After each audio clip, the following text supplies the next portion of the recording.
कहानी का पूरा आनंद लेने के लिए कहानी के पिछले भाग को ज़रूर देखें। उसका लिंक मैं आपको डिस्क्रिप्शन बॉक्स में दे दूँगी और साथ में कमेंट बॉक्स में पिन भी कर दूँगी, तो आप वहाँ से भी जाकर देख सकते हैं। बीर ठाकुर के सब्र की अब इंतहा हो गई थी। उन्होंने सुनील जी से गुस्से में कहा, तुम कोई चालाकी करने की कोशिश तो नहीं कर रहे हो? सुनील जी मुस्कुरा देते हैं।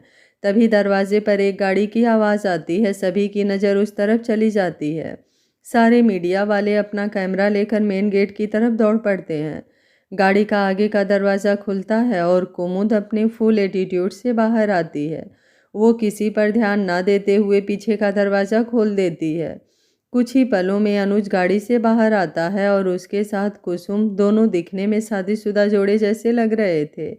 दोनों के गले में बरमाला थी और कुसुम की मांग में चमकता सिंदूर कुछ अलग ही कहानी बयान कर रहा था। मीडिया वालों में हड़कंप मच जाती है। वे लोग अनुज और कुसुम की जाने कितने तस्वीरें निकाल चुके थे। कुमुद उन दोनों को लेकर आगे बढ़ते हुए मीडिया को रास्ता देने को कहती है। जैसे जैसे वे लोग आगे बढ़ रहे थे, लोगों में कानाफूसी बढ़ती जा रही थी। ठाकुर परिवार की नज़रें भी हाल के दरवाजे की तरफ लगी थी। जैसे ही हाल के दरवाजे पर तीनों आकर खड़े होते हैं, सभी ठाकुरों के गुस्से का कोई ठिकाना नहीं रहता है। बीर ठाकुर चिल्लाते हुए बोले, ये क्या बेहूदगी है? कुमुद आगे बढ़ते हुए, मिस्टर ठाकुर, लगता है कानों के साथ साथ आपकी आंखें भी खराब हो गई है। इसे बेहूदगी नहीं, शादी कहते हैं। फिर एक मिठाई का डब्बा लेकर उनकी तरफ बढ़ाते हुए, मुझे तो बहुत अरमान थे अपनी बहन की शादी धूमधाम से करने को, लेकिन आपकी वजह से शादी सिंपल ही करनी पड़ी। लेकिन मेरी बहन बहुत खुश है और इस खुशी में मैं आपका भी मुंह मीठा कराना चाहती हूँ। कहते हुए एक लड्डू उनके मुंह में ठूस देती है। सूर्यनारायण ठाकुर गुस्से से लाल होते हुए, जब आपकी बहन की शादी किसी और से करानी थी तो मेरे घर में रिश्ता जोड़ने की क्या ज़रूरत थी? कुमुद मुस्कुराते हुए बोली, आपको किसने कहा मिस्टर ठाकुर कि हम आपके घर में रिश्ता जोड़ना चाहते हैं? ये सवाल आप खुद से अपने बाप, भाई और भतीजे से कीजिए। अरुण तो गुस्से से तिलमिला उठा था। उसने तो ऐसा सपने में भी नहीं सोचा था। वो कुसुम की तरफ आगे बढ़ते हुए बोला, तुम्हारी हिम्मत कैसे हुई मुझे धोखा देने की? तभी कुसुम के आगे अनुज आते हुए बोला, तमीज़ से बात करो अरुण ठाकुर, मेरी बीवी से ऊंची आवाज़ में बात करने की हिम्मत कभी मत करना। विजय ठाकुर सभी लोगों की तरफ से देखते हुए, आप लोग देख रहे हैं इन लोगों ने हमारे साथ क्या किया है? हमारा मजाक बनाकर रख दिया है। आप ही लोगों के सामने उस दिन सुनील और सुभद्रा जी ने अपनी बेटी की शादी मेरे बेटे से पक्का की थी और आज उनकी बेटी किसी 2 टके की नौकर के साथ शादी करके खड़ी हो गई है। फिर सुनील जी की तरफ देखते हुए, सुनील जी, मुझे पता नहीं था कि आपने अपनी बेटियों को ऐसे संस्कार दिए हैं जो अपने माँ बाप की इज्जत की धज्जियाँ उड़ा देती हैं। कुमुद गुस्से से चिल्लाते हुए बोली, विजय ठाकुर, अपनी ज़बान को अपने कंट्रोल में रखो। अगर मेरे माँ बाप की तरफ एक भी उंगली उठाई तो बाकी की उंगलियां तेरी तरफ मोड़ते हुए मुझे देर नहीं लगेगी। तभी एक मीडिया वाला बोला, लेकिन उन्होंने गलत क्या कहा है? अगर आप लोगों को ये रिश्ता पसंद नहीं था, आपकी बहन का चक्कर कहीं और चल रहा था, तो बेचारे ठाकुर परिवार की इज्जत की धज्जियां आप लोगों ने क्यों उड़ाई? बीर ठाकुर बोले, सही कहते हैं लोग, छोटी बिरादरी वाले हमेशा छोटी सोच के ही होते हैं। मैंने तो इन लोगों को इज्जत देनी चाहिए थी। अरे आप लोगों को पता नहीं ये लड़की कितनी गिरी हुई है, जो कुछ दिन पहले आप लोग हम पर इल्ज़ाम लगा रहे थे कि इसके बाप को हमारी वजह से हॉस्पिटल में एडमिट होना पड़ा। वो हमारी वजह से नहीं था, अपनी इन बेटी की काली करतूतों की वजह से था। 2 लड़कों के साथ रात गुजार कर आई थी। बताइए कौन सा बाप ये बर्दाश्त करेगा? ये सुनते ही सुनील जी गुस्से में चिल्लाते हुए बोले, बीर ठाकुर, मेरी बेटियों के लिए मैं कोई भी गलत बात बर्दाश्त नहीं करूँगा। विजय ठाकुर बोला, क्यों, सच्चाई बर्दाश्त नहीं हो रही?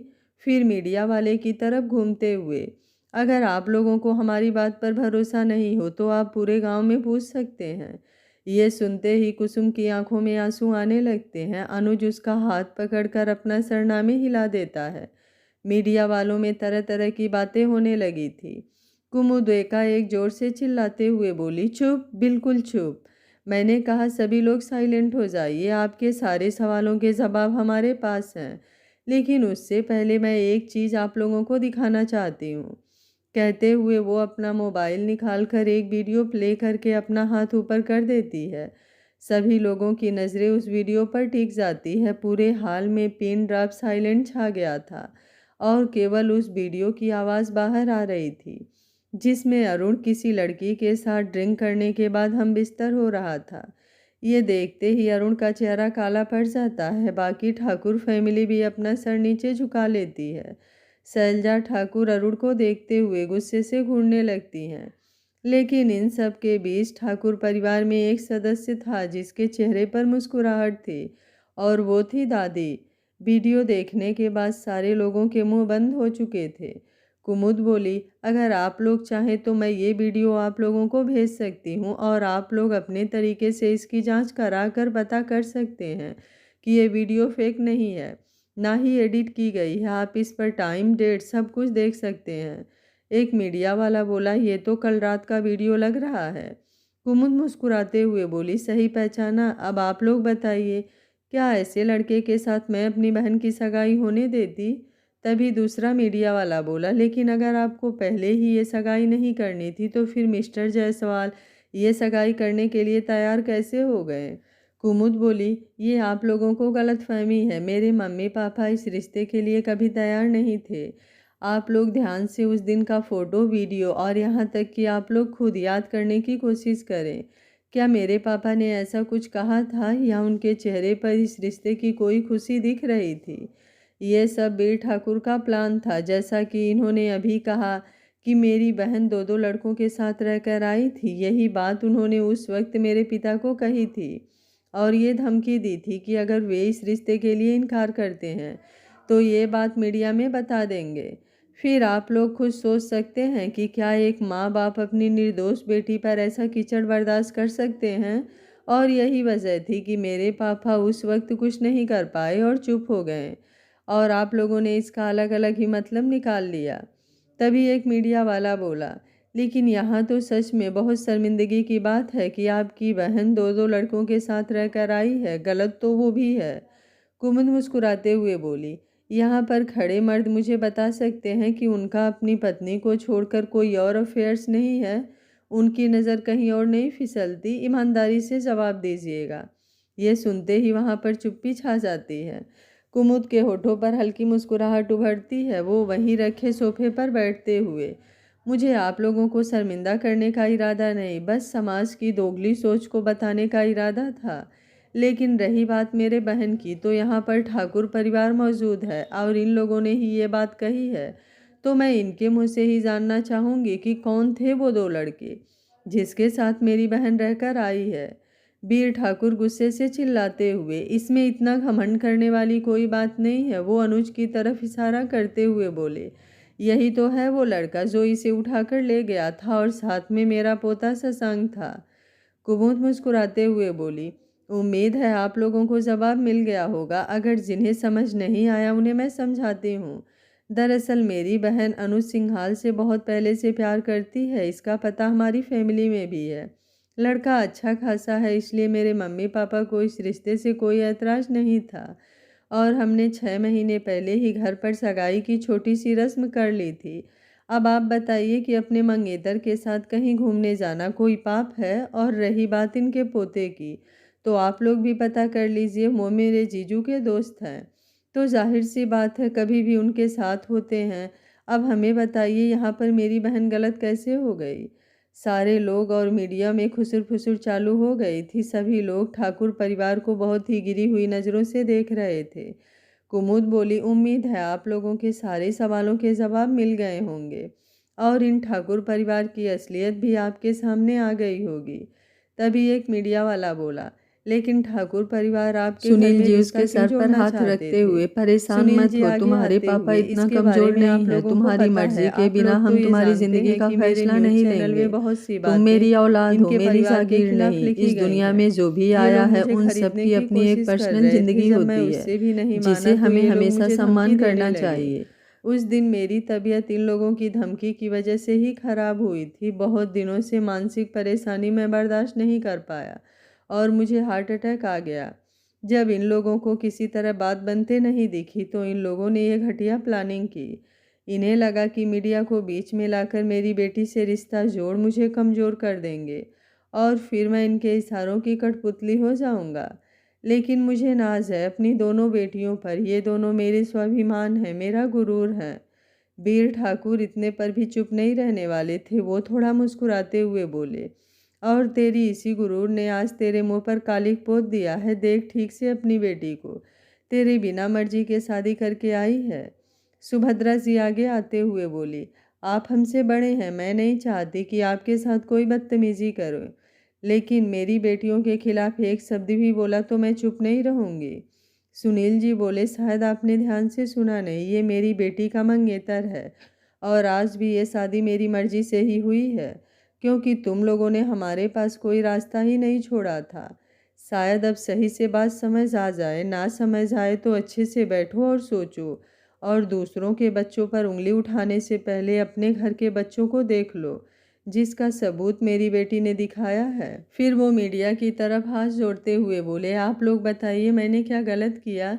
इस अरुण ठाकुर की सच्चाई कुछ देर पहले आपने देखी है। क्या मैं अपनी बेटी की पसंद से उसकी शादी कराकर कोई पाप किया है?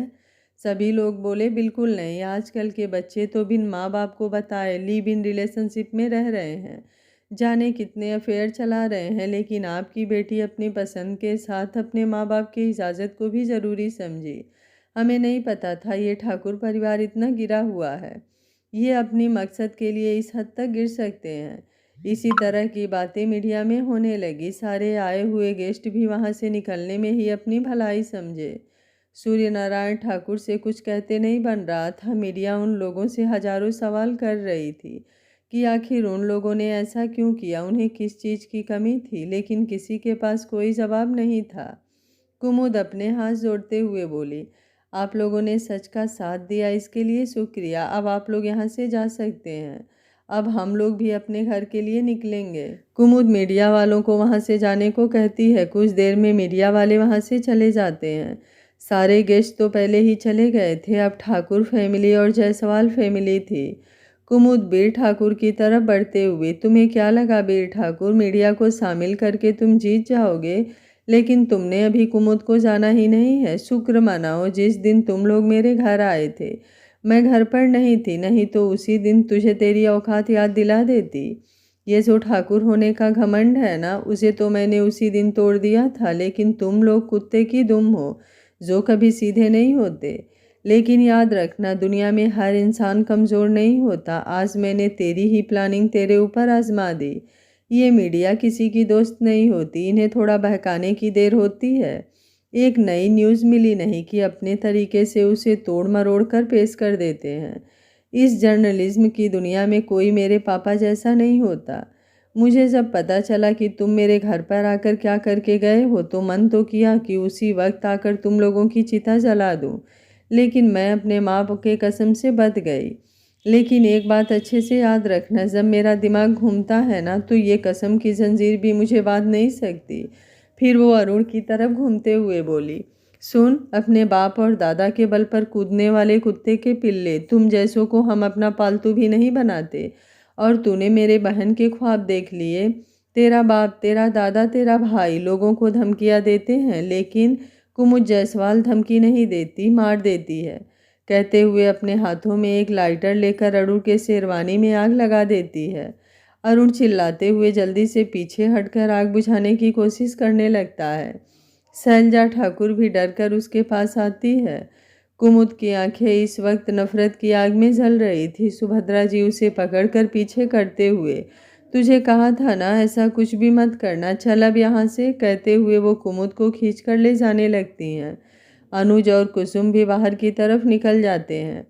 सुनील जी सभी की तरफ अपने हाथ जोड़ते हुए, उम्मीद है आगे से आप लोग हमसे नहीं उलझेंगे, क्योंकि भले ही हम पैसे और पावर में आपसे कमज़ोर हैं, लेकिन हारना और झुकना हमने कभी नहीं सीखा और ना ही अपनी बेटियों को सिखाया है, कहकर वो बाहर आ जाती है। सुभद्रा जी कुमुद को बाहर लाते हुए बोली, आज सुबह ही तुझसे कसम वापस ली थी और तू फिर से इन लोगों से उलझने लगी। अब सारा मामला खत्म हो गया है, इन लोगों से अब दूर रह। कुमुद अपनी आंखें बंद कर गहरी सांस लेते हुए बोली, ठीक है, मैं नहीं कर रही कुछ। आप सभी घर चलिए, मैं थोड़ी देर में आ जाऊंगी। कुसुम बोली, लेकिन जब हम लोग चले जाएंगे तो फिर तू आएगी कैसे, और तुझे यहाँ क्या करना है, हम लोगों के साथ घर चलो। कुमुद बोली, मुझे थोड़ा गांव घूमना है। सुभद्रा जी बोली, तुझे यहाँ अपने दुश्मनों के बीच घूमने की सूझ रही है? अभी हम लोग इतने बड़े संकट से निकले हैं, हम तुम्हें यहाँ नहीं छोड़ सकते। कुमुद बोली, पापा आप इन्हें समझाइए ना, मुझे कुछ नहीं होगा, बस आ रही हूँ थोड़ी देर में, प्लीज़ पापा। सुनील जी बोले, लेकिन बेटा यहाँ पर रहना सही नहीं है। कुमुद बोली, चलिए ठीक है। सभी लोग अनुज वाली गाड़ी में बैठ जाते हैं। अंदर ड्राइविंग सीट पर शशांक बैठा हुआ था। वो हवेली के अंदर नहीं आया, लेकिन अनुज के मोबाइल के ज़रिए अंदर जो भी हुआ वो सब देख चुका था। उसे अपनी फैमिली के लिए बुरा तो लग रहा था, लेकिन अब उसने सोच लिया था कि उन लोगों को उनके हाल पर ही छोड़ देना है। अनुज और शशांक आगे बैठते हैं, पीछे कुमुद, कुसुम और उसके मम्मी पापा बैठते हैं। उनके जाने के बाद वीर ठाकुर अरुण को एक थप्पड़ मारते हुए बोले, एक काम दिया था वो भी तुझसे नहीं हुआ, और उल्टे तेरे इन घटिया हरकतों से हम कहीं मुंह दिखाने के काबिल नहीं रहे। क्या इज्जत रह गई हमारी समाज में? सारे लोग हम पर थू थू कर रहे हैं। अरुण गुस्से से चिल्लाते हुए बोला, सारा दोष मुझे देना बंद कीजिए। मुझे क्या पता था कि वो लोग इस तरह मेरी जासूसी कर रहे हैं। विजय ठाकुर बोले, सच कहते हैं भैया, तू किसी काम का नहीं है। 2 दिन में तुझे कौन सी आग लगी थी जो उस लड़की के पास गया था? एक बार शादी हो जाती फिर जो तेरा मन होता करता। सूर्यनारायण ठाकुर सोफे पर बैठते हुए बोले, बाबूजी इतना सब कुछ हो गया, लेकिन शशांक का अभी कोई अता पता नहीं है। आपने तो कहा था कि सगाई के वक्त तक आ जाएगा। वीर ठाकुर ये सुनते ही घबरा जाते हैं। सुलोचना जी आंखों में आंसू भरकर आते हुए, सुनिए जी, वो घर छोड़कर चला गया है। सूर्यनारायण ठाकुर बोले, तुम्हारा दिमाग ठिकाने पर तो है, वो घर छोड़कर क्यों जाएगा? वीर ठाकुर सुलोचना को घूर कर देखते हैं। सुलोचना जी डर के मारे अपनी नज़रें झुका लेती हैं। तभी लक्ष्मी देवी अपने सोफे से उठकर आते हुए, बात यह है बेटा, उसने कल ही तुम्हारे बाप को आकर कहा था कि वो ये रिश्ता तोड़ दें, लेकिन तुम्हारे बाप ने उल्टा उसे ही घर से निकाल दिया। लेकिन पहली बार मेरे पोते ने बहुत अच्छा काम किया, वो खुद ही इन लोगों को और इस हवेली को छोड़कर चला गया। अब रहो तुम लोग आराम से, कहते हुए वो मंदिर की तरफ बढ़ जाती हैं। शैलजा ठाकुर को कुछ समझ नहीं आ रहा था कि वो क्या करे। अरुण ठाकुर का पेट जल गया था। सिंथेटिक कपड़ा होने की वजह से जल्दी जल्दी आग बुझाते हुए भी कुछ देर आग पकड़ लिया था। शैलजा ठाकुर उसे लेकर कमरे में चली जाती हैं और उसके पेट पर दवा लगाती हैं। वो दर्द से चिल्ला रहा था, पूरे पेट पर जलन मच रही थी। सूर्यनारायण ठाकुर वीर ठाकुर की तरफ देखते हुए बोले, क्या माँ ने जो कहा वो सच है बाबूजी? वीर ठाकुर थोड़ा घबराते हुए बोले, देख सूर्य, मैंने उसे नहीं कहा था जाने को, वो खुद ही सब छोड़कर चला गया। सूर्य ठाकुर गुस्से में बोले, आज तक तो उसने ऐसा कुछ भी नहीं किया था, फिर ऐसी क्या बात हो गई कि वो घर छोड़ने का फैसला ले लिया? और आपने मुझसे झूठ भी बोला। एक बात मत भूलिए बाबूजी, वो मेरा इकलौता वारिस है। जब वो ही नहीं रहेगा तो इन धन दौलत का क्या करूँगा? मुझे तो पहले ही उसके लिए डर लग रहा था, लेकिन आप लोग कुछ सुन ही नहीं रहे थे। कहते हुए वो अपना फ़ोन निकालकर शशांक को कॉल लगाने लगता है। शशांक इस वक्त गाड़ी चला रहा था। वो एक नज़र कॉल को देखता है, फिर स्विच ऑफ करके रख देता है। कुमुद खिड़की से बाहर देख रही थी, लेकिन उसका ध्यान कहीं और था। उसे कुछ तो हो रहा था जिसे शशांक साइड मिरर में देखते हुए महसूस कर रहा था। सुनील जी बोले, आप दोनों को शुक्रिया जो आप दोनों ने हमारा इतना साथ दिया। अनुज बोला, अंकल ऐसी कोई बात नहीं है, ये सारी तकलीफ हमारी वजह से आई थी, तो हमारा कर्तव्य था कि हम इसे ख़त्म करें। कुसुम बोली, लेकिन कुमुद, तुमने हम लोगों को उस वीडियो के बारे में कुछ नहीं बताया था। सुभद्रा बोली, तुम्हारे पास वो वीडियो कहाँ से आई? कहीं तू कल इसी में तो नहीं लगी थी, इसलिए तू रात को आई? कुमुद मुस्कुराते हुए बोली, माँ इतना परेशान क्यों हो रही हो? मैंने आपकी कोई कसम नहीं तोड़ी है। सुनील जी बोले, तो फिर बेटा आपके पास वो वीडियो कहाँ से आई? कुमुद बोली, कुछ नहीं पापा, वो शाम को एकाएक मुझे ख्याल आया कि एक बार अरुण से बात करके देखती हूँ, इसलिए मैं उसके फैक्ट्री चली गई। लेकिन इत्तेफाक से जब मैं पहुँची वो फैक्ट्री में उस लड़की के साथ था। शायद भगवान जी हमारे साथ थे। मैंने अपना मोबाइल निकाली और वीडियो बना लिया। वो ड्रिंक के नशे में थे, इसलिए उन्हें कुछ पता नहीं चला और मैं फिर वहाँ से निकल गई। सुभद्रा जी उसके कान पकड़ते हुए बोली, तुझे शर्म नहीं आई उन लोगों का वीडियो बनाते हुए? कुमुद अपने कान छुड़ाते हुए बोली, मैंने सिर्फ मोबाइल वहाँ खिड़की पर सेट करके रख दिया था, मैंने कुछ नहीं देखा। आप बिना बात जाने मेरी कान क्यों खींच लेती हैं? ये सुनते ही सबको हंसी आती है। कुसुम बोली, ये सब तो ठीक है, लेकिन पापा आप लोगों ने ये नकली शादी की प्लानिंग कब की? सुनील जी मुस्कुराते हुए रात की बात याद करने लगते हैं जब शशांक ने फ़ोन किया था। शशांक ने ये बताया कि उन लोगों ने अनुज और उसका नाम के साथ जोड़कर कुसुम को बदनाम करने की धमकी दी है, तो क्यों ना उन्हें ये दिखाया जाए कि कुसुम और अनुज रिश्ते में हैं। सुनील जी को ये बात पसंद नहीं आई। शशांक बोला, इससे कुसुम पर कोई उंगली नहीं उठेगी। सुभद्रा जी बोले, हम कैसे विश्वास करें बेटा, अगर मीडिया के सामने ये बात आ गई तो फिर आगे कहीं और कुसुम का रिश्ता कैसे होगा? अनुज बोला, अंकल आंटी मैं विश्वास दिलाता हूँ, कुसुम जिसे भी पसंद करेगी मैं उसके रास्ते में नहीं आऊँगा। अगर आप लोग को विश्वास नहीं है तो मैं अभी इन सारी शर्तों के साथ साइन करके आप लोगों को दे सकता हूँ। सुनील जी बोले, बेटा कुसुम ने हमें तुम्हारे बारे में बताया है, कल को तुम इसी बात का फ़ायदा उठाओ तो हम क्या करेंगे? अनुज बोला, अंकल मेरे दिल में जो भी था मैंने कुसुम को बताया, लेकिन कुसुम की मर्जी और पसंद भी मेरे लिए उतनी ही इम्पोर्टेंट है। मैं कभी भी उसकी खुशियों के रास्ते में नहीं आऊँगा। लेकिन आप लोगों को लग रहा होगा कि मेरी कोई पहचान नहीं है, मैं आवारागर्दी करता हूँ। आज तक ये बात हमने किसी को नहीं बताई, पहली बार आपको बता रहा हूँ। एसटी ब्रांड एंड कंपनी तो सुनी होगी, आप पत्रकार हैं, एक बार इस कंपनी के बारे में और इसके मालिक के बारे में सर्च कर लीजिएगा, क्योंकि अगर मैं बताऊंगा तो लगेगा कि झूठ बोल रहा हूँ। फिर आप लोग सोच समझकर कल सुबह हमें अपना फैसला बता दीजिएगा। आप जो भी फैसला लेंगे हम उसे मानेंगे। हमारे पास तो ये आखिरी रास्ता नज़र आया है, इसलिए आपसे डिस्कस किया। सुनील जी बोले, ठीक है बेटा, हम सोचकर सुबह बताएंगे। उसके बाद दोनों पति पत्नी ने इस पर बहुत सोचा। सुनील जी ने लैपटॉप पर इस कंपनी के बारे में सर्च किया। कुछ जगह अनुज की तस्वीर भी थी। लंदन में बहुत सारे प्रेस कॉन्फ्रेंस अनुज हैंडल करता था। ये देख दोनों पति पत्नी को विश्वास नहीं हो रहा था कि लोग आज तक शशांक को क्या समझते हैं और वो क्या है। ये लोग अब निश्चिंत थे। वे सुबह शशांक को फ़ोन करके बुला लिए। कुमुद को शशांक को देखकर तो गुस्सा आया, लेकिन जब सुनील जी ने कुसुम को सारी बातें बतानी शुरू की तो वो चुप हो गई, क्योंकि कहीं ना कहीं उसे भी यही डर था कि मीडिया के सामने अरुण की सच्चाई लाने के बाद वो ठाकुर परिवार अपनी धमकी को सच कर देगा। इस तरह सुनील जी और सुभद्रा जी हवेली से आई हुई गाड़ी में चले गए। फिर कुसुम और कुमुद अनुज शशांक के साथ आए। कुमुद को तो शशांक को देखकर ही गुस्सा आ रहा था, लेकिन खुद को कंट्रोल किए बैठी थी।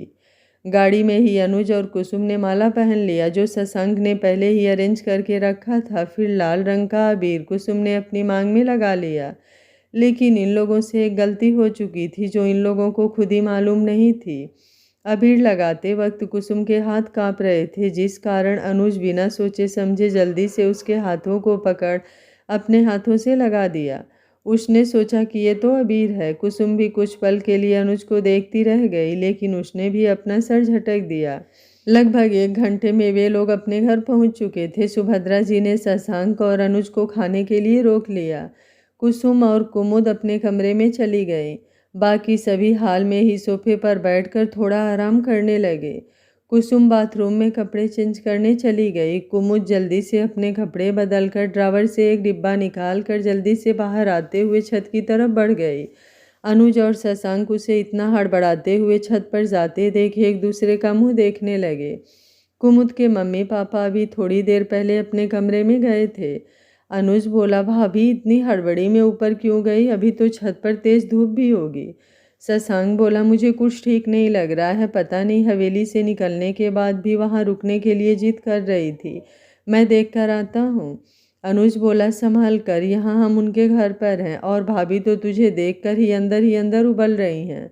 शशांक मुस्कुराते हुए बोला, देखता हूँ अब मुझ पर कब फटती है। अनुज, ऑल द बेस्ट, लेकिन जल्दी आना, अंकल आंटी भी तुझे ढूंढने लगेंगे। शशांक सीढ़ियों की तरफ बढ़ जाता है, लेकिन छत पर पहुंचते ही उसके पैर जैसे जम जाते हैं, पूरा शरीर कांप उठता है।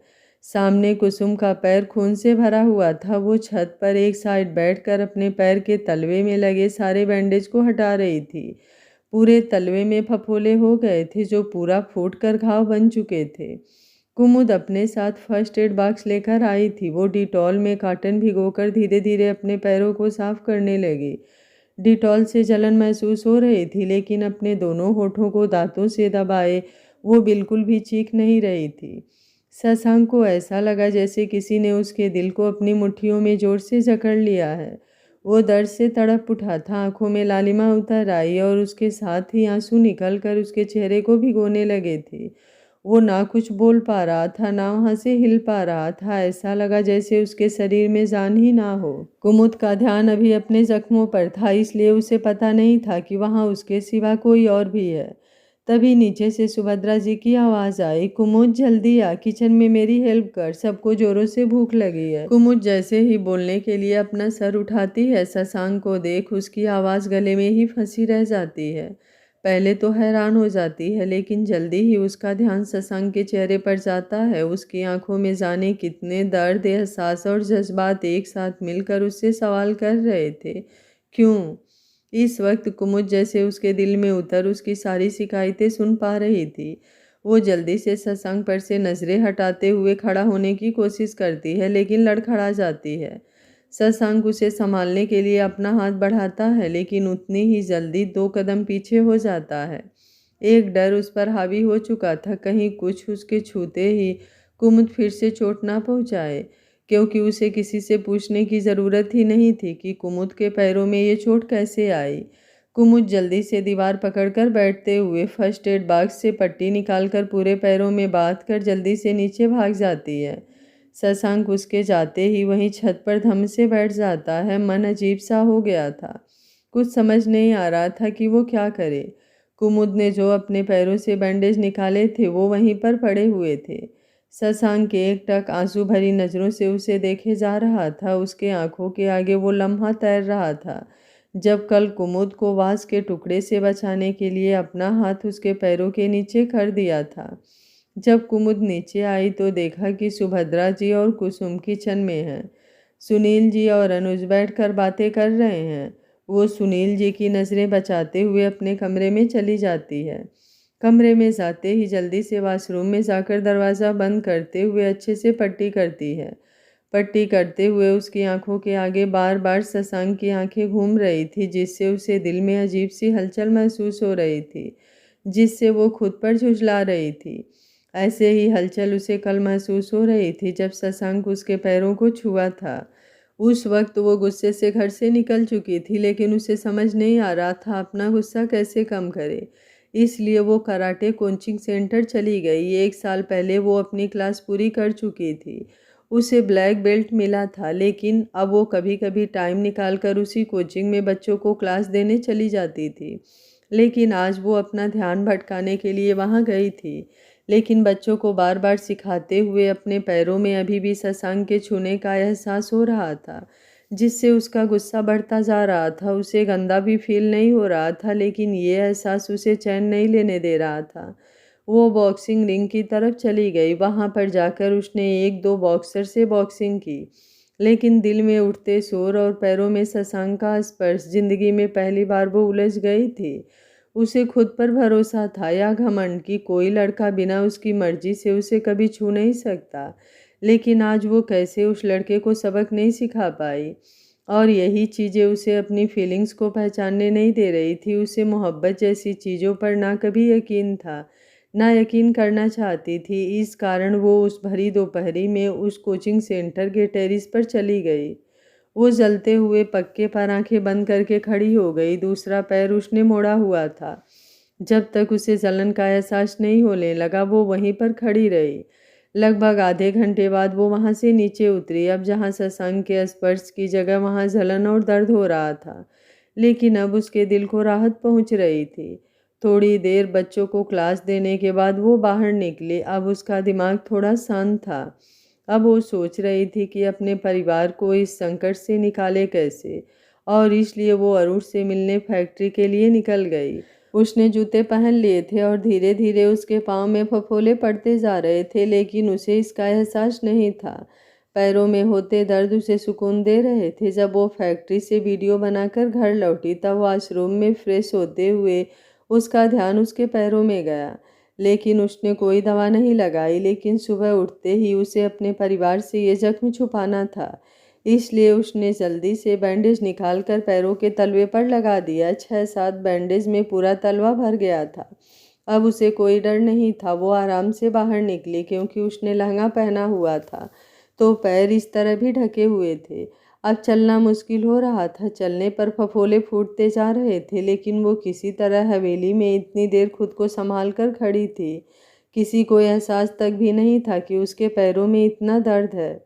इसलिए वो अपने परिवार को वहाँ से भेज रही थी ताकि अच्छे से पट्टी कर सके। लेकिन अपने परिवार को परेशान देख उनके साथी आ गए। रास्ते में उसका दर्द बढ़ते जा रहा था। अभी वो वॉशरूम में बैठी इसी सोच में गुम थी। तभी फिर से सुभद्रा जी की आवाज़ आने लगी। वो संभलते हुए दीवार पकड़कर खड़ी हुई, लेकिन उससे बिल्कुल खड़ा नहीं हुआ जा रहा था। वो धीरे धीरे चलकर बेड पर आकर लेट गई। कल से अब तक जाने किस हिम्मत से वो इतने आराम से चल रही थी। अभी भी शशांक को देखकर इतनी तेजी से भागी थी। अब अकेले में एकदम चलना मुश्किल हो रहा था। शशांक अभी तक टेरिस पर था। अनुज कुमुद को कमरे में जाते ही शशांक को बुलाने का बहाना बनाकर टेरिस पर आ गया। लेकिन जैसे ही उसने आखिरी सीढ़ी पर कदम रखा, वहां पर शशांक को इस हालत में देख वो घबरा गया। वो जल्दी से शशांक के पास बैठते हुए बोला, क्या हुआ यार, तू ठीक तो है ना? लेकिन शशांक को तो जैसे कुछ सुनाई ही नहीं दे रहा था। अनुज ने जब उसकी नज़रों का पीछा किया तो सामने इतना खून भरा बैंडेज देख घबराते हुए शशांक के हाथों के चोट को देखने लगा, जिस पर रुमाल बांधा हुआ था। कल से अब तक शशांक ने वो हाथ किसी को छूने नहीं दिया था। उसके लिए ये कुमुद के छूने का पहला एहसास था, जिसे वो जी भर कर महसूस करना चाहता था। अनुज चारों तरफ देखने लगता है, लेकिन और कहीं भी चोट के निशान नहीं थे। वो शशांक के दोनों कंधे को झकझोरते हुए, क्या हुआ है यार, कुछ तो बोल। शशांक अचानक से अनुज के गले लग जोर जोर से रोने लगता है। अनुज आज पहली बार शशांक को ऐसे देख डर जाता है। शशांक बोला, वो मुझसे नफरत करती है, बहुत नफरत करती है। मैं उसकी नफरत सह नहीं पाऊंगा, मैं मर जाऊंगा यार, मुझे नहीं जीना। अनुज बोला, यार तू क्या कह रहा है, कौन तुझसे नफरत करता है? यार तू तो इतना अच्छा है, देख मुझे पूरी बात बता। शशांक बोला, नहीं मैं बिल्कुल भी अच्छा नहीं हूँ। नहीं तो वो ऐसा क्यों करती, जबकि मैंने तो उसे किसी गलत इरादे से भी नहीं छुआ था। अनुज शशांक की बातों से कंफ्यूज हो गया था, लेकिन उसे ध्यान आता है कि थोड़ी देर पहले कुमुद नीचे उतरकर भागी है। वो शशांक का चेहरा अपने हाथों में लेते हुए बोला, भाभी ने कुछ कहा है?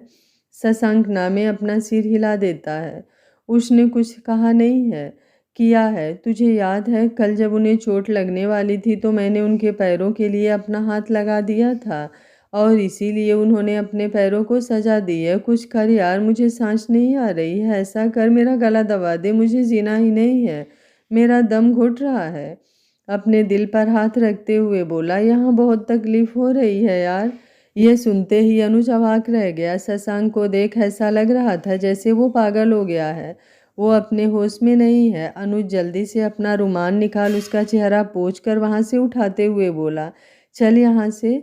शशांक उससे अपना हाथ छुड़ाता हुआ, मुझे कहीं नहीं जाना, उसे इतनी तकलीफ में छोड़कर कैसे जा सकता हूँ मैं? मुझे उसके पास जाना है। नहीं नहीं, मैं उसके पास भी नहीं जा सकता। उसने फिर से खुद को चोट पहुँचाई तो? इस वक्त वो सच में अपना मानसिक संतुलन खो बैठा था। वो क्या बोल रहा था, क्या सोच रहा था, उसे खुद भी नहीं पता था। अनुज जबरदस्ती उसे पकड़कर सीढ़ियों से नीचे लाते हुए, अंकल हमारी ज़रूरी मीटिंग आ गई है, इसलिए हमें निकलना होगा। तभी सुभद्रा जी किचन से निकल कर, लेकिन बेटा खाना तैयार हो गया है। अनुज बोला, सॉरी आंटी, फिर कभी, कहते हुए शशांक को लेकर बाहर निकल जाता है। शशांक उससे छूटने की कोशिश कर रहा था। वो धीरे धीरे कुछ बड़बड़ा रहा था, लेकिन किसी को कुछ सुनाई नहीं दे रहा था। शायद अब वो अपना होश पूरी तरह खोते हुए बेहोश हो रहा था, क्योंकि घर से बाहर निकलते ही वो अनुज की बाहों में झूल गया। अनुज उसे किसी तरह संभाल कर गाड़ी में बैठाया। उसकी हालत देख अनुज की आंखें नम हो गई थी। वो गाड़ी स्टार्ट कर वहाँ से अपने फ्लैट के लिए निकल जाता है। इधर सुनील जी और सुभद्रा जी को कुछ समझ नहीं आया। उन्हें शशांक को देखकर कुछ अजीब लगा, लेकिन अनुज की बातों पर विश्वास करते हुए उन लोगों ने इस तरफ ज़्यादा ध्यान नहीं दिया। सुभद्रा जी बोली, कुसुम जाकर देख कुमुद कहाँ है, उसे इतनी बार बुला चुकी हूँ लेकिन अभी तक बाहर नहीं आई। कुसुम खाना टेबल पर रखते हुए बोली, आप पापा को खाना खिलाओ, उनके दवा का टाइम हो गया है, मैं देखती हूँ। कहते हुए वो कमरे में आती है तो देखती है कुमुद सो रही है। उसे सोते देख उसके चेहरे पर मुस्कान आ जाती है। कुमुद ने पैर से लेकर कमर तक एक पतली सी चादर ओढ़ रखी थी। कुसुम बोली, अजीब है ये लड़की, इतनी गर्मी पड़ रही है, इसे तो चादर ओढ़ना है तो छोड़, फुलवाड़ी कपड़े पहनकर भी सोने की आदत नहीं है, लेकिन आज चादर ओढ़कर सो रही है। शायद कूलर फुल स्पीड पर है, इसलिए कहीं ठंडी लग रही होगी। ऐसा सोचते हुए वो कूलर की स्पीड थोड़ा कम कर देती है। वो बाहर आकर चेयर पर बैठते हुए बताती है कि कुमुद सो गई है। सुभद्रा जी बोली, क्या इस लड़की ने कुछ खाया भी नहीं? सुनील जी बोले, थोड़ी देर सोने दीजिए, इन दिनों वो भी तो बहुत परेशान थी, ठीक से नींद पूरी नहीं हुई होगी। सुभद्रा जी भी सोचते हुए हाँ में सिर हिला देती हैं। तीनों बैठकर खाना खाते हैं। कुमुद कुसुम के जाने के बाद अपनी आंखें खोल देती है। कूलर को देखते हुए चादर हटाकर केवल पैरों पर कर लेती है। उसे शुरू से ही आदत थी, पूरी गर्मी वो बहुत कम कपड़े पहनकर सोती थी, इसलिए उसे इस तरह नींद नहीं आ रही थी। ऊपर से दर्द भी हो रहा था। धीरे धीरे कुछ देर करवट बदलने के बाद उसे नींद आ जाती है। इधर अनुज शशांक को लेकर उसके कमरे में सुलाता है। उसके जूते और सॉक्स निकाल कर कमरे का एसी चालू करता है। उसने रास्ते में ही डॉक्टर को कॉल कर दिया था। उसके पहुंचते ही डॉक्टर भी पहुंच जाते हैं। डॉक्टर शशांक का चेकअप कर एक इंजेक्शन लगाते हुए बोले, शायद इन्हें किसी बात का स्ट्रेस ज़्यादा हो गया है। चिंता मत कीजिए, जब सोकर उठेंगे तो अच्छा फील करेंगे। उसके बाद दवाइयों का प्रिस्क्रिप्शन लिख कर अनुज को दे देता है। डॉक्टर के जाने के बाद अनुज वहीं बैठते हुए सारी बातें सोचने लगता है। सोचते हुए उसे भी नींद आ जाती है और वो वहीं सोफे पर सो जाता है, लेकिन भूख की वजह से ज़्यादा देर सो नहीं पाता। शाम के 4 बजे उसकी नींद खुल जाती है। शशांक कभी भी सो रहा था। अनुज एक बार उसके सर पर हाथ रखकर टेम्परेचर चेक करता है। सब ठीक लग रहा था, इसलिए वो किचन में आ जाता है। जल्दी से मैगी बनाकर खाता है, फिर दोनों के लिए खाना बनाने लगता है। खाना बनाने के बाद लैपटॉप लेकर काम करता है। तब तक शशांक की नींद भी खुल जाती है। नींद खुलते ही उसे सारी बातें फिर से याद आने लगती है और वो हड़बड़ाते हुए उठकर बैठ जाता है। एक नज़र चारों तरफ देखता है तो उसे महसूस हो जाता है कि वो अपने कमरे में है। कुमुद की तस्वीर को देखते हुए उसकी आंखें फिर से भरने लगती है। कमरे में चारों तरफ कुमुद की तस्वीर थी। उसे फिर से वहाँ घुटन सी महसूस होने लगती है। वो कमरे से निकलकर बाहर आता है। अनुज हॉल में बैठा हुआ था। शशांक को देख लैपटॉप एक तरफ रखकर खड़े होते हुए, कैसी है अब तबीयत? शशांक एक नज़र उसे देखकर केवल सर हिला देता है। अनुज उसका हाथ पकड़कर सोफे पर बैठाते हुए, शशांक मेरी बात ध्यान से सुन, तू इतना स्ट्रांग है फिर इतनी जल्दी हार कैसे मान रहा है? शशांक भरे गले से, क्योंकि आज महसूस हो रहा है कि मैं उन्हें कभी नहीं पा सकता। आज सारी उम्मीद टूट रही है और मैं उनके बिना जीना नहीं चाहता। अनुज बोला, ऐसी बातें नहीं करते हैं यार, तू ही कहता है ना कि तू शशांक ठाकुर है। आज तक जो भी चाहा है वो पाया है, तो फिर ये तो तेरी मोहब्बत है। तू इसमें नाकाम कैसे हो सकता है? शशांक बोला, मैं नाकाम हो चुका हूँ यार। अनुज बोला, तू प्लीज़ अभी शांत हो जा और उस बारे में सोचना छोड़ दे। देख, ये तो तू भी मानता है कि कभी कभी हमारे रिश्ते वक्त की कसौटी पर परखे जाते हैं, और उस कसौटी पर जो रिश्ता खरा उतरता है वही रिश्ता ताउम्र चलता है। नहीं तो बाकी रिश्ते महज एक दिखावा होते हैं, जो टूटते तो भले नहीं हैं लेकिन उनमें बचता भी कुछ नहीं है। ये तेरी मोहब्बत की परीक्षा है, तुझे इस परीक्षा में पास होकर दिखाना है।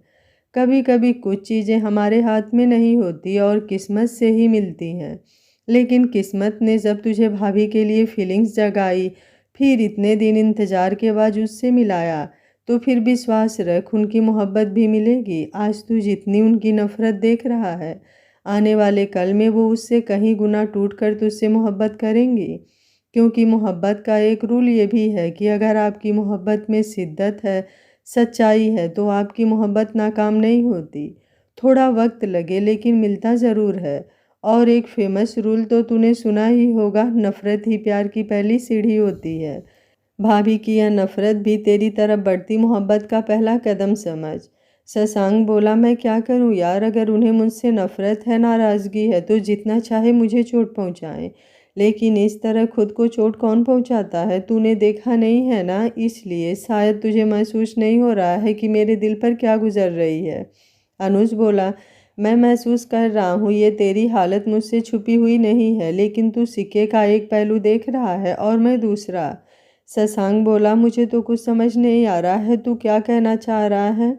अनुज बोला, तुझे लगता है कि भाभी तेरे छूने की वजह से गुस्से में खुद को चोट पहुंचाई है, लेकिन ये भी तो हो सकता है कि भाभी तेरे एहसासों से बेचैन हो और यही बेचैनी उन्हें गुस्सा दिला रही हो, वो फ्रस्ट्रेट हो रही हो, क्योंकि ये बात तो तू भी जानता है, वो नॉर्मल लड़कियों की तरह प्यार मोहब्बत जैसी चीज़ों में यकीन नहीं करती, और शायद तेरे स्पर्श उनके अंदर एक अलग ही एहसास पैदा कर रही हो, जिससे वो अभी खुद अनजान हो। शशांक सोचते हुए, पता नहीं, लेकिन जो भी हो, उनका इस तरह खुद को तकलीफ देना मेरे दिल में दर्द पैदा कर रहा है। इतना दर्द तो मुझे कभी महसूस नहीं हुआ। अनुज बोला, अभी तुम इन सब बातों को सोचना छोड़ और थोड़ा धैर्य रख, मोहब्बत में ये सब्र भी बहुत ज़रूरी चीज़ होती है। चल थोड़ा खाना खा ले, आज सुबह से कुछ नहीं खाया है। ये सुनते ही शशांक को याद आता है कि सुनील जी के घर पर वो खाने के लिए रुका था। वो हड़बड़ाते हुए बोला, यार वहाँ पर अंकल आंटी ने कुछ पूछा तो नहीं। अनुज बोला, नहीं, मैंने उन्हें बोल दिया कि हमारी ज़रूरी मीटिंग आ गई है, तेरी हालत ऐसी नहीं थी कि मैं वहाँ पर रुक सकता। शशांक हाँ में सिर हिला देता है। अनुज किचन में जाकर खाना निकालता है। शशांक अपने कमरे में आकर फ्रेश होकर कपड़े चेंज करते हुए बाहर आता है। तकलीफ तो अभी भी हो रही थी, लेकिन अनुज की बातें भी अब वो सोचने लगा था। दोनों वहीं पर बैठकर खाना खाते हैं। अनुज बोला, थोड़ा आराम कर ले। शशांक बोला, मैं ठीक हूँ, मुंबई वाले ऑफिस का काम देख लेता हूँ। तुझे 2 दिन में मुंबई जाना होगा, एक कोरियन कंपनी आ रही है, उन्हें कुछ ज्वेलरी डिज़ाइन का कलेक्शन चाहिए, उनसे मीटिंग कर लेना। अनुज बोला, ओके ठीक है। दोनों बैठकर अपना अपना काम देखने लगते हैं, लेकिन शशांक का मन सही से नहीं लग रहा था, इसलिए वो कलर और पेपर लेकर बालकनी में चला जाता है। और आज सुबह जब कुमुद को देखा था, वो तस्वीर उस कागज़ पर उतारने लगता है। पेंटिंग बनाना उसकी हॉबी थी, जो उसने हॉस्टल टाइम में ही सीखा था। इधर हवेली में तो जैसे हड़कंप मचा हुआ था। सूर्यनारायण ठाकुर शशांक के घर छोड़ने से नाराज थे, तो वहीं अरुण अपनी बेइज्जती और जलने के कारण छटपटा रहा था। वीर ठाकुर और विजय ठाकुर बदले की आग में जल रहे थे और उन्हें आगे पीछे कुछ नहीं सूझ रहा था। उन्हें दिख रहा था तो केवल जायसवाल फैमिली से बदला। घर की औरतें डर के मारे चुपचाप अपने काम में लगी हुई थीं। स्वाति और उसकी फैमिली गेस्ट के साथ पहले ही अपने घर के लिए चली गई थी। उसके ससुर इस तरह सूर्यनारायण ठाकुर परिवार की सच्चाई जानने के बाद अपना पल्ला उनसे झाड़ लेना चाहते थे, ताकि उनकी तरफ कोई उंगली ना उठाए। सूर्यनारायण ठाकुर बार बार शशांक को कॉल कर रहे थे, लेकिन शशांक का मोबाइल स्विच ऑफ जा रहा था। शशांक ने अभी तक मोबाइल ऑन नहीं किया था। सुनील जी के यहाँ पहुँचते ही ये सब घटना घट गई थी, जिससे उसे मोबाइल का ध्यान ही नहीं रहा। सूर्यनारायण ठाकुर के पार्टी की तरफ से भी कॉल आ रहा था। ये न्यूज़ चारों तरफ फैल गई थी। सभी तरफ से ठाकुर परिवार की बदनामी हो रही थी। वैसे अभी तो 4 सालों के लिए उन्हें कोई डर नहीं था, क्योंकि चाहे जो भी हो, अब तो ये इलेक्शन जीत चुके थे। हाँ, अगले इलेक्शन के लिए उनकी इमेज ज़रूर खराब हुई थी, लेकिन वो सोच रहे थे कि अगर शशांक आ जाएगा तो सब कुछ संभाल लेगा। आज उन्हें अपने बेटे की सख्त ज़रूरत थी। उन्हें अपने पिता पर भी गुस्सा आ रहा था, लेकिन वो कुछ कर नहीं सकते थे। सभी के दिन आज जैसे तैसे कटे, लेकिन इन सब के विपरीत हवेली में आज दादी बहुत खुश थीं और भगवान के मंदिर में बैठे आज भगवान से एक ही दुआ मांग रही थी कि उनके पोते शशांक की मोहब्बत मुकब्बल हो और वो लड़की इस हवेली में बहू बनकर आए, ताकि यहाँ पर हो रहे सारे अत्याचारों को ख़त्म करके आने वाली पीढ़ी को अपनी तरह बनाए। नहीं तो अब ठाकुर खानदान का पतन होने से कोई नहीं रोक सकता था। शशांक अपने कमरे में करवट बदल रहा था। उसे नींद नहीं आ रही थी। वो उठकर बालकनी में आ गया। आज एकादशी का चाँद निकला था, जिससे चारों तरफ रोशनी फैली थी। वो वहीं पर बैठकर चाँद में अपनी जान का चेहरा देखने लगा। इन सब से बेखबर कुमुद आराम से अपने कमरे में सो रही थी। सुनील और सुभद्रा जी अपने कमरे में सोए हुए एक दूसरे से बातें कर रहे थे। सुभद्रा जी बोली, मुझे तो ये दोनों लड़के बहुत ही अच्छे लगे। सुनील जी चिढ़ाते हुए बोले, कुछ तो शर्म करिए सुभद्रा जी, मेरे सामने आप किसी गैर लड़कों की तारीफ कैसे कर सकती हैं, वो भी इस उम्र में। सुभद्रा जी थोड़ा गुस्से से उन्हें घूरते हुए, आपको इस उम्र में मस्ती सूझ रही है, वैसे भी बूढ़े आप हो गए हैं, मैं तो अभी जवान हूँ। आपको पता नहीं, जब अपनी बेटियों के साथ निकलती हूँ तो सब लोग मुझे उसकी बड़ी बहन समझते हैं। सुनील जी मुस्कुराते हुए बोले, वो तो आप लगती हैं, लेकिन इससे सच थोड़े बदल जाएगा। कहाँ वो लड़के 26 साल के होंगे और आप 40 की। सुभद्रा जी उनके कंधे पर धीरे से मारते हुए, मैं सच में सीरियस हूँ। मुझे तो अपनी दोनों बेटियों के लिए वो दोनों लड़के बहुत पसंद है। भले ही पहली मुलाकात में उनकी इमेज कुछ खास अच्छी नहीं थी, लेकिन कल से लेकर आज तक जितना भी हमने जाना है, उससे मुझे विश्वास होने लगा है कि कुछ चीज़ें गलत तरीके से हमारे सामने आती हैं, लेकिन इसका ये मतलब नहीं कि वो गलत ही हो। सुनील जी बोले, बात तो आप सही कर रही हैं, लेकिन मेरे लिए मेरी दोनों बेटियों की मर्जी भी मायने रखती है। और भूलिए मत, वो अनुज उनका खानदान का ना हो, लेकिन शशांक ठाकुर परिवार का ही बेटा है। और इधर बीते हफ्तों में जो भी हुआ है, उससे मुझे नहीं लगता कि वो परिवार मेरी बेटी के लिए सही है। हाँ, मुझे अनुज और कुसुम के रिश्ते से कोई ऐतराज़ नहीं है, लेकिन इसके लिए कुसुम पर कोई ज़बरदस्ती नहीं है। जब तक मेरी बेटी नहीं चाहेगी, मैं किसी को उस पर ऐसे ही नहीं थोप सकता। सुभद्रा जी बोली, मैं भी कोई ज़बरदस्ती करने के लिए नहीं कह रही हूँ, लेकिन एक बार कुसुम से बात तो कर सकते हैं, नहीं तो इतना अच्छा लड़का हाथ से निकल जाएगा।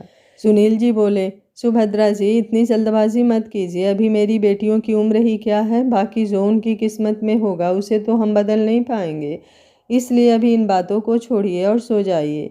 कई दिनों से आप भी ठीक से नहीं सो पाई हैं। दोनों इसी तरह बात करते हुए सो गए। शशांक भी बालकनी में चाँद देखते हुए रात के किसी पहर में नींद की आगोश में चला गया था। सुबह उसकी नींद खुली जब सूरज की किरणें उसके चेहरे पर पड़ने लगीं। वो उठकर कमरे में आया, फ्रेश होकर जिम वाले कमरे में चला गया। कुछ देर एक्सरसाइज करने के बाद मोबाइल का ध्यान आया। जब उसने मोबाइल ढूंढा तो स्विच ऑफ था। मोबाइल चार्ज में लगाकर स्विच ऑन करके नहाने चला गया। अनुज भी फ्रेश होकर किचन में नाश्ता बना रहा था। आज उसके मम्मी पापा भी आने वाले थे, जिससे वो उनसे मिलने जाने वाला था। कुछ देर बाद दोनों नाश्ता करने बैठे, तभी शशांक के मोबाइल बजने लगा। अनुज बोला, पहले नाश्ता फिनिश कर फिर बात कर लेना। शशांक बोला, कहीं इम्पोर्टेंट कॉल होगी, मैं देख कर आता हूँ। कहते हुए वो टेबल से उठकर अपने कमरे में आया। मोबाइल देखा तो उसके डैड का फ़ोन आ रहा था। वो कुछ देर सोचकर कॉल रिसीव कर लिया। कॉल रिसीव करते ही सूर्यनारायण ठाकुर थोड़ा तेज आवाज़ में बोले, कहाँ हैं आप? आपको कोई फिक्र है या नहीं? कल से ही कॉल कर रहा हूँ, लेकिन आपने रिसीव करना तो दूर, मोबाइल स्विच ऑफ करके रख लिया है। आपको पता भी है यहाँ पर कल क्या क्या हुआ? शशांक बोला, चाहे जो हुआ हो मुझे उससे कोई मतलब नहीं। आइंदा आप लोग अपनी प्रॉब्लम खुद तक ही रखिए, मुझे बताने की कोई ज़रूरत नहीं है। कहते हुए वो कॉल कट कर देता है। सूर्यनारायण ठाकुर को ये उम्मीद नहीं थी कि शशांक उनसे इस तरह से बात करेगा। वो शुरू से ही ज़िद्दी और गुस्से वाला था, लेकिन सूर्यनारायण को उम्मीद नहीं थी कि उसका गुस्सा इतना बढ़ गया है। उसे अपनी फैमिली से कोई मतलब ही नहीं है। वो गुस्से से मोबाइल बेड पर फेंक देते हैं। सुलोचना जी पीछे खड़ी उनकी बातों से अंदाज़ा लगा चुकी थी कि शशांक अभी भी नाराज़ है। वो वहीं बैठकर रोने लगी। सूर्यनारायण ठाकुर बोले, प्लीज़ सुलोचना, मेरा पहले ही दिमाग खराब है, अपना ये रोना धोना बंद करो। सुलोचना जी बोली, आपको जितना मर्जी गुस्सा कर लीजिए, लेकिन प्लीज़ मेरे बेटे को घर ले आइए। सूर्यनारायण ठाकुर भी ये सुनकर थोड़ा नरम पड़ गए। वो सुलोचना जी को उठाकर बेड पर बैठाते हुए बोले, परेशान मत हो, जल्दी शशांक को मैं यहाँ लेकर आ जाऊँगा।